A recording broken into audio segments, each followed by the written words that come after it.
வணக்கம். எங்களோட இந்த புதிய ஆழமான அலசலுக்கு உங்களை வரவேற்கிறோம். உங்களுக்காகவே பிரத்யேகமா வடிவமைக்கப்பட்ட இந்த பகுதியில இன்னைக்கு நாம ஒரு முக்கியமான விஷயத்தை அலச போறோம். ஆமா, அதாவது ஈரான் மேலிருந்த எண்ணெய் தடைகள் விலக்கப்பட்டதும் கப்பல் போக்குவரத்துல ஏற்பட்டிருக்க மாற்றங்களும் உலகளாவிய மார்க்கெட் சென்டிமெண்ட்டை எப்படி மாத்துது அப்படிங்கறத புரிஞ்சுக்கிறது தான் நம்மளோட இன்றைய இலக்கு. சரியா சொன்னீங்க. இத விவாதத்தோட தொடக்கத்துல ஒரு உதாரணத்தோட சொல்லணும்னா பல நாளா முழுசா அடைக்கப்பட்ட ஒரு மெயின் ஹைவேல திடீர்னு ஒரு டோல்கேட் திறந்து கட்டணத்தோட வாகனங்களை அனுமதிச்சா எப்படி இருக்கும்? அந்த மாதிரி தான் ஹார்முஸ் ஜலசந்தி நிலவரம் இப்போ இருக்கு. ரொம்ப அருமையான உதாரணம். இப்போ அமெரிக்கா அடுத்த 30 நாட்களுக்கு ஈரான் மீதான தடைகளை தற்காலிகமா நீக்கியிருக்காங்க.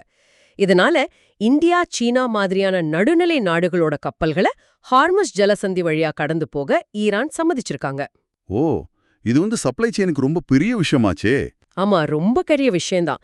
இதோட நேரடி விளைவா பிரெண்ட் கச்சா எண்ணெய் விலை பாத்தீங்கன்னா $112 இருந்து தடாலடியா $106.3 சரிஞ்சிருக்கு. ஒரு நிமிஷம், இங்கதான் எனக்கு ஒரு சந்தேகம் வருது. ஒவ்வொரு கப்பலும் அந்த ஜலசந்தியை கடக்க ஈரான் $2 மில்லியன் கட்டணம் வசூலிக்குதுன்னு ஒரு தகவல் இருக்கே. கரெக்ட், அப்படி ஒரு செய்தி வந்திருக்கு. அப்போ தர்க்க ரீதியா யோசிச்சு பார்த்தா இந்த தற்காலிக எண்ணெய் விலை சரிவு மார்க்கெட்டுக்கு உண்மையான நிம்மதியை தருமா, இல்ல இது சும்மா ஒரு விலை உயர்ந்த பேண்டேஜ் மாதிரி தானா? எண்களை வச்சு பார்த்தோம்னா $2 மில்லியன் பெரிய தொகையா தெரியலாம். ஆனா பல லட்சம் பேரல் எண்ணெயை ஏத்திட்டு போற ஒரு பெரிய கப்பலுக்கு ஒரு பேரலுக்கு $6 குறையறதுங்கிறது அந்த டோல் கட்டணத்தை விட ரொம்ப பெரிய லாபம். ஓஹோ, அப்படி பார்க்கணுமா இத?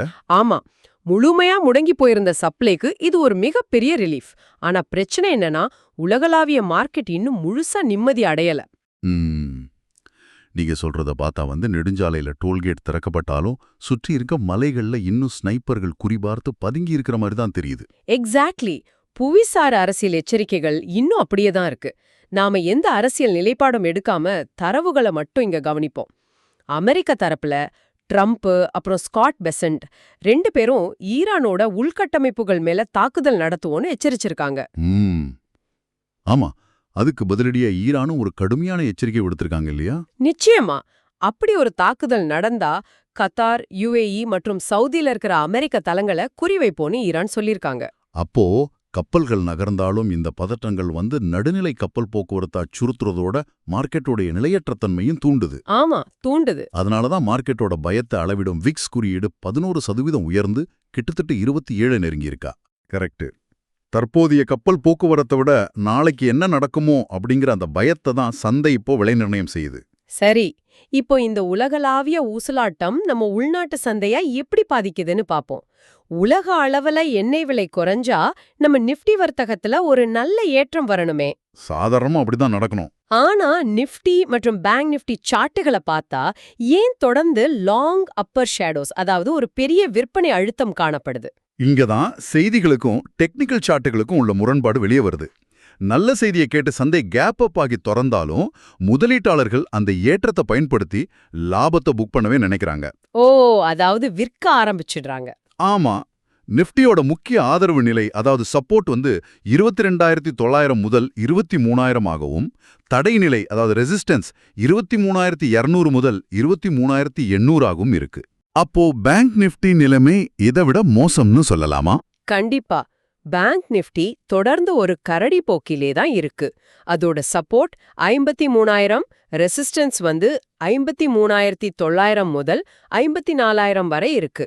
சரி, மார்க்கெட் குறியீடுகள்ல இந்த விற்பனை அழுத்தம் இருந்தாலும் சில குறிப்பிட்ட பங்குகளுக்கு இந்த கச்சா எண்ணெய் சரிவு ஒரு ஜாக்பாட் இல்லையா? முக்கியமா ஏர்லைன்ஸ்.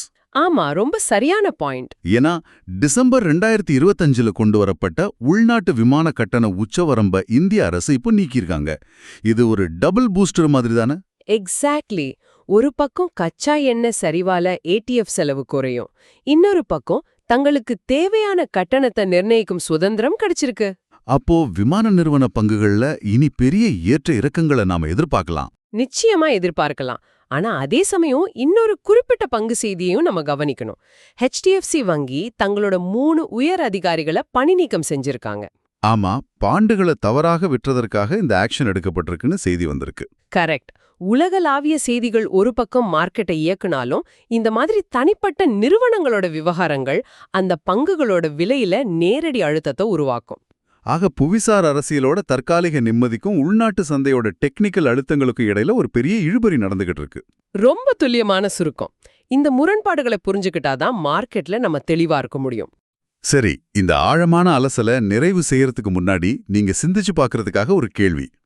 வார இறுதி நாட்கள்ல வர்ற சமூக வலைத்தள பதிவுகளும் ஒரே இரவுல மாறும் புவிசார அரசியலும் சந்தையை இயக்குற இந்த காலகட்டத்துல நாம காலங்காலமா நம்புற டெக்னிக்கல் சார்ட்டுகள் தங்களோட முன்கணிப்பு சக்தியை முழுமையா இழந்துடுச்சா?